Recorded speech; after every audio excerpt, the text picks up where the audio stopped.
Hey, what's up, guys? This is going to be poker vlog number 3. We're on a little bit of a win streak, so hopefully we can keep that going. It's going to be the same place that we've been to for the last couple of vlogs.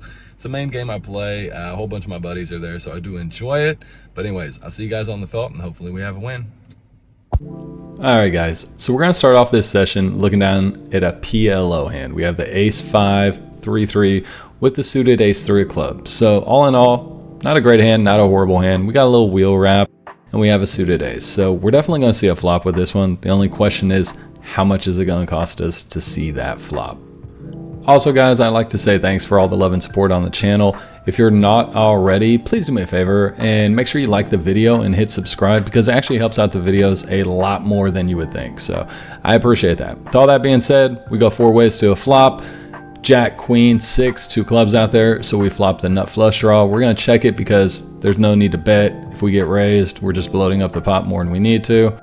Checks around to the under the gun. He decides to bet $10. That's fine with us. If we give it a call, middle position calls as well.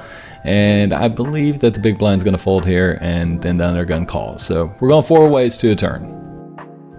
The turn is the 4 of diamonds, which actually improves our hand because now not only do we have the nut flush draw, but we're actually opening it as well. So we check it. Once again, no need to blow up the pot. Under the gun, +1 bets 15. We give it a call. That middle position called. Everyone calls, okay? So we're still 4 ways going to that river. River is the bank 5 of clubs. That's right. We hit the nut flush. I get tricky here and check. It checks all the way around to the middle position player. Luckily, he bails us out because I thought no one was going to bet after under the gun +1 who was betting checks. But he does. He bet $50, which puts us in a perfect spot to do what we want to do, which was check raise. We raise it up to 160. Under the gun decides to go all in for his remaining 35. Can't blame him with the size of the pot. It's not really that much. Then it folds around to the middle position player. He decides he's going to call as well. That's when we flip over the nut flush. That's right. We have the best hand on this board. So we're going to take this pot down. We're going to start off with a win. Not too bad of a pot, $467. And let's go. Keep this heater going.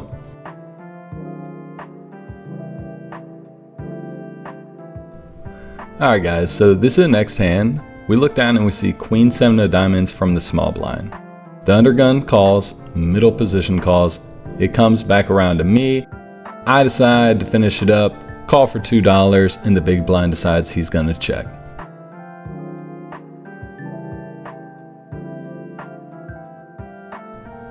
The flop comes out and it's Jack 4 Jack with 1 diamond, 1 heart, and 1 club. Action checks around and we make our way to turn, which is the ace of diamonds. This gives us a queen high flush draw, so I decide to take a stab at the pot, lead out for $10. We get called by under the gun. Everyone else decides to fold, and we're on our way to the river. Hopefully we can beat a diamond, which is exactly what we get when the bink deuce of diamond peels off on the river. I lead out for 25. The under the gun starts tanking, and I'm just praying for a call right now. I just want him to call the 25, let us win this little pot and move on to the next hand. But unfortunately, the under the gun player had a little different idea of what he wanted to do. He decides to min click it to 50. At this point, I think I'm beat. I'm never folding for 25 more, so I snap call. Sure enough, he turns over the obvious jack deuce. Don't know how I didn't see that coming. Jack deuce for the boat. Turns out the 2 of diamonds we got on the river was not the bink we were looking for. Alright, so we're going to brush off that last hand. We look down, see ace queen of diamonds. Great starting hand, and it feels even better when the cutoff, who is the action player on the table, raises to 20. Folds around to me, and once again, with this action player, I'm going to re-raise it 9 times out of 10. I decide to make it 80 and isolate the action player. If I can get heads up with this player, that's 1x1 all day long. Sometimes he's going to have aces, sometimes he's going to have kings, sometimes he's going to have us beat, but most of the time he won't. Raising to 80 does exactly what it's supposed to do, makes everyone fold until it finally gets back to the cutoff. Of course, he is going to call. It doesn't matter what 2 cards he has. He is Mr. Action, he is Mr. Gamble, and he is not afraid to put chips in the middle. So of course he calls, and let's go see what the flop is. The flop comes out 6-4-6 with 2 clubs. Now this flop does not hit us at all, but it's probably not going to hit him either. So I lead out for $50 and he pretty much immediately goes all in, which causes me to knock over my phone and my camera, spilling my chips everywhere because it was not what I expected. I was hoping to take the pot down right then and there. Unfortunately, that didn't happen, and I kind of go into the tank because, as I told you guys, this player can have any 2 cards. He could be on a flush draw, he could be open-ended, he could have quads for all I know, all right? So I wasn't expecting him to go all in. I don't know why I didn't expect it. He's definitely the type of player where he can go all in with absolute air. I probably tanked a little bit more than I should. It's only really $155 more to me, so in this spot, after I've already put in 50 and I have 155 behind, I think it's just a clear-cut call. There's too much money in the middle for me to fold or to back out in any way. I just kind of have to close my eyes, throw the chips in the middle, and hope that I'm either ahead already, and if I'm not ahead, hope that I get there. This is kind of one of those spots where it's hard to play out of position, right? So being in position is a much better place. But like I said, I call for 155 more, and we see the ace of clubs on the turn, which had me a little scared because the flush came in, but then the ace of hearts comes on the river and we boat up. Obviously now we have the first hand. He mucks without showing. I'll never know what he had. Obviously didn't have quads, but he could have hit his flush on the turn. He could have had the 6. We'll never know. All I know is that I got lucky. I probably sucked out, and I'm taking down this pot.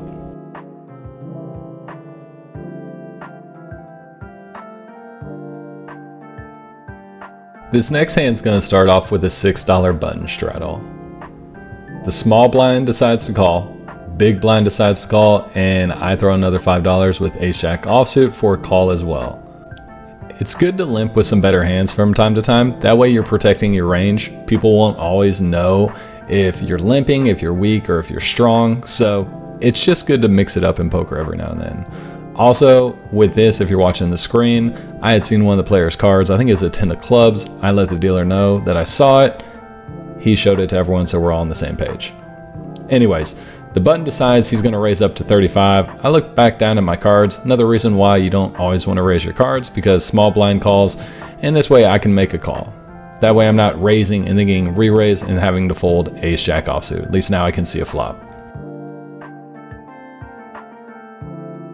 The flop is ace-7 deuce with 2 diamonds, so we flop top pair with a jack kicker, plus we have the ace of diamonds, which is a really good card to have. I decide to check, and it checks around, so we go to a turn. The turn's a 9 of spades.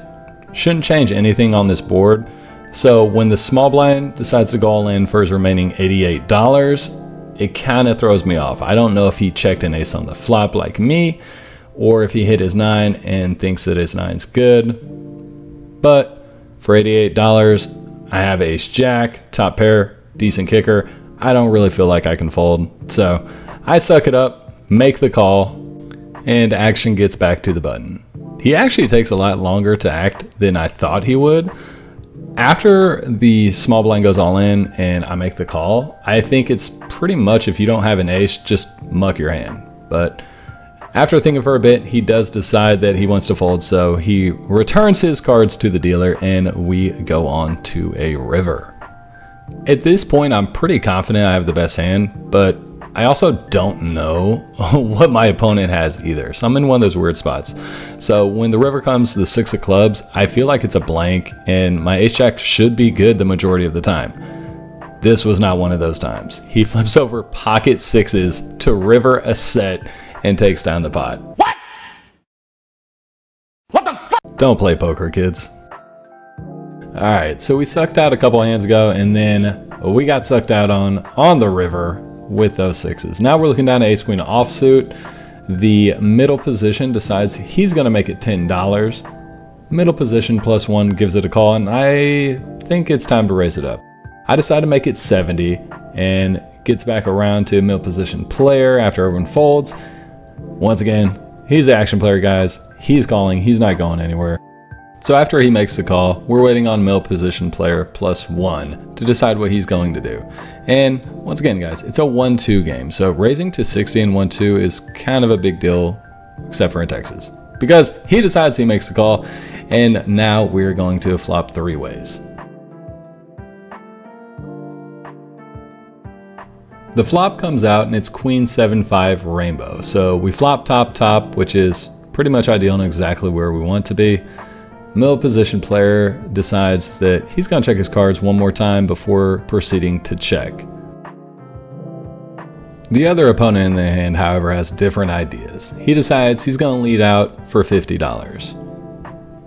Of course, we're not going anywhere. I think calling is the best in this spot because the board's not wet at all, and I'm not worried about too many turn cards. So when I call, the middle position player calls as well.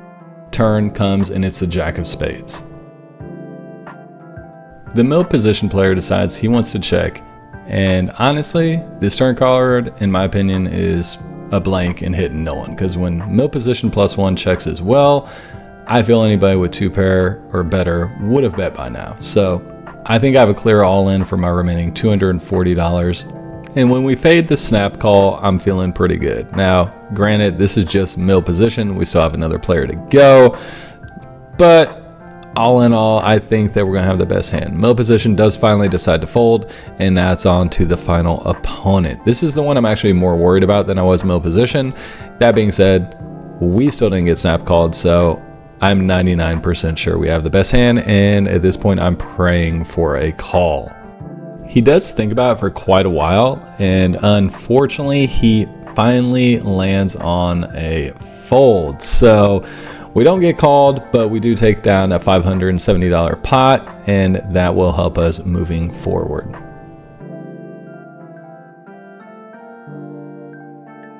All right, for our next hand, we look down and see King 10 offsuit. We do have $5 on the button, so not a bad straddling hand to be honest, but we have a bunch of degen gamblers in our group, so we are obviously getting 5 callers and gonna go 6 ways to a flop. I decided to check and just kind of see what the flop is because I don't want to blow this one. King 10 offsuit's not the best hand, but when we flop 3-4 king with 2 hearts, top pair with a decent kicker, and runner flush draws for a king high flush, I'm not that disappointed. Action checks around to middle position. He decides he's gonna lead out for $35.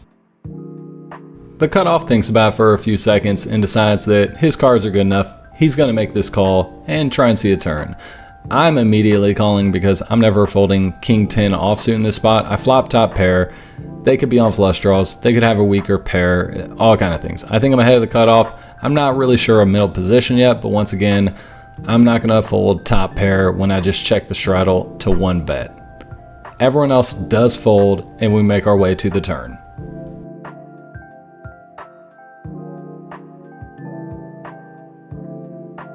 The turn comes and it is the 3 of diamonds, which actually changes nothing in this hand. I don't think anyone's calling 35 on the flop with the 3 in their hand outside of, possibly 3-4 and pocket 4s, I guess, but that doesn't even have a 3, but you get what I'm saying.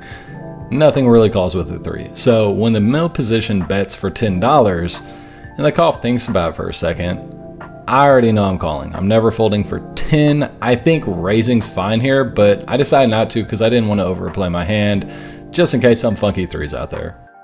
The river comes the 9 of spades. And once again, this is one of those cards that doesn't change anything on the board. The only thing that really changes is King 9 is now a better hand. Every other king was beating me. So the one king we beat, King 9, now is ahead of us. And also pocket 9s get there. But other than that, it doesn't really change anything on the board. So when middle position goes all in for $200 and the cutoff snap folds, I'm just kind of in the blender right now trying to figure out what he has. The only hands I can put him on are going to be King 9, which now beats me. And like I said, pocket 9s. But other than that, this looks like a missed flush draw. That's what it looks like to me, because I have the King of Hearts. So he doesn't have Ace King of Hearts or Jack King of Hearts, and I don't think a king really goes for 3 streets of value and over bets on the river, $200 to $165 pot. So after I think about all of that, I finally come to the conclusion that I'm just never folding this hand, not even for the 200. It's just not enough, and his story doesn't make sense. So I decide To hell with it, I'm calling, and we're gonna see where we are at. So I make the call. The opposing player does not show his cards. I tell him I've got the king. If I've got the winning hand and he was bluffing, I'm not gonna make him show. He says we're good. We take down the hand and win a nice $565 pot. You know, hands like this just make you enjoy playing poker, don't they?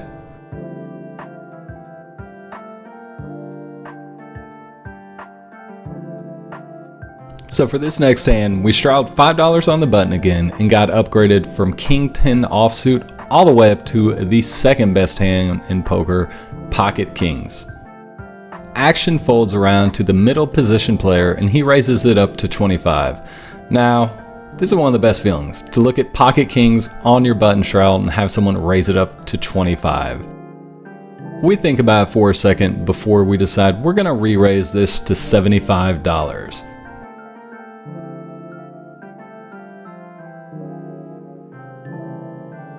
The under the gun player actually goes all in for his remaining $75, and the middle position player decides he's going to call $75 as well. Now at this point, we have Pocket Kings going 3 ways to the flop. All we're doing is praying, please dealer, no ace. And the flop comes out actually insanely clean. It's Queen 9-9. So outside of someone having a random 9 in here, we're looking pretty good to win this pot. Something happens off the table, out of the line of sight, so everyone was looking at that for a second, but eventually the dealer lets middle position player know it's his turn. He checks, and I try and find a good number. I actually end up landing on $50, but it obviously doesn't matter what we bet because he snap folds, and now it's just heads up between me and under the gun. I ask him what he wants to do. He says he wants to go 3 times. As you guys know, I don't care. I say whatever you want to do is fine with me. Good thing we did though, because the first run out was 10 queen. He had queen 10. So he went runner for queens full of 10s. The next run out was ace 7. We won that one. And then the third and final run out, we actually turned a king, turning as kings full of 9s. So we locked up that pot and ended up winning 2/3. So I'm happy I asked him. I'm happy he decided to go 3 times because wow, that run bad would have hurt. So went 3 times, win 2/3 of the pot. Not a bad outcome. Could have lost the whole thing. So yeah, I guess I can't complain too much, but let's go to the final hand of the night and see how we end up doing. Alright guys, so for the final hand, we look down at Queen Jack suited, beautiful hand. I decided to limp because at this point in the night, the table's feeling frisky. There's no need for me to raise because I can guarantee you someone else is going to do that for me. And that's exactly what happens when middle position decides to make it $25. Action folds around to the button. They decide that they're going to call because, you know, in a 1-2 game, a raise to 25 means nothing here. And I slam down my 25 in disgust that these crazy degens would raise it that much in a 1-2 game. Under the gun +1 also decides to call, and let's go to a flop. The flop comes out and it's 4 queen 6 rainbow. So we flop top pair with a pretty decent kicker. Action gets to me. I decide to check because once again, someone is going to bet this. Middle position happily obliges, leads out for $50. The button calls and I quickly call as well. Everyone else decides to fold their cards and we go to the turn. Now, I already think I have the best hand. I think Queen Jack is probably pretty good, but when the Queen of Clubs comes on the turn, I am 99.9% certain that we have the best hand. I check, let middle position player do what he does best, and that is put more money into the pot when he is undoubtedly behind. And wouldn't you know, that's exactly what he does. He decides to bet $75, and when action gets back around to the button, he thinks about it for a little bit and decides that he's going to fold. Once action gets back to me, I actually think I'm in kind of a weird spot, right? I think calling or raising are both fine options here, but I don't want to scare him off in case he's bluffing number one. And if he has an overpair like aces or kings, I don't think he's going to go anywhere on the river anyway. Plus, I think that if he has those hands, I can just go all in before he acts, and he's got to call me. So I decided to just smooth call him and see what the river brings. The river comes, and it is the 10 of spades, which in my mind only changes one thing. If he has queen 10, he is now ahead. And if that's the hand that he has, then he's just going to get all my money. I go all in for $250 and he goes into the tank. Now, this is honestly what we want to see, because if we get snapped off, we're probably in a little bit of trouble. But the fact that he doesn't snap us off means that we have the best hand, and we are praying for a call right now. After about a minute and a half of tanking, he finally decides on a call. So we flip over a queen jack, we are good, and we are taking down this $900 pot to end out our session. Let's go, boys.